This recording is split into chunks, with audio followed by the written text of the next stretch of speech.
All right, guys, another thing that every homeowner should know, and what are you going to do if this starts coming out of your ceiling or from under a cabinet or out of a wall somewhere?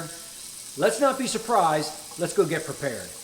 All right, guys, now different homes have different ways to turn the water off. In this home, it's just in the garage, there's just a little panel here, and you turn the valve off.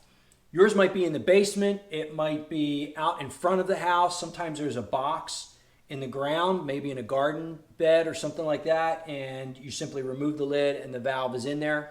Again, if it's outside, make sure it doesn't get covered up with clippings or mulch or anything like that, because you're going to want to be able to access that in case of an emergency.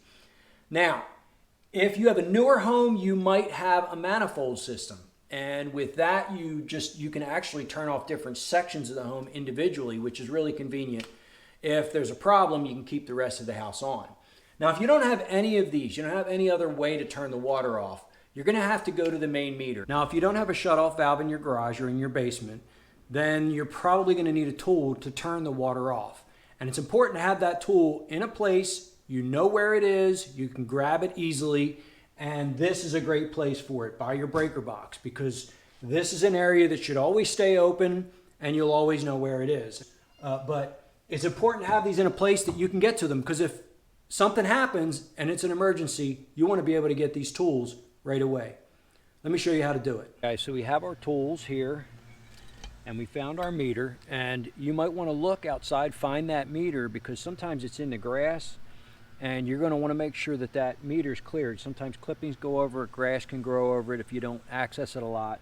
So make sure you have access to your meter box.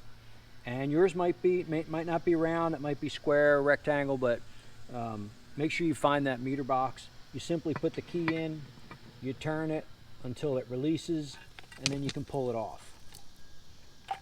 Once you pull it off, you take your tool right there.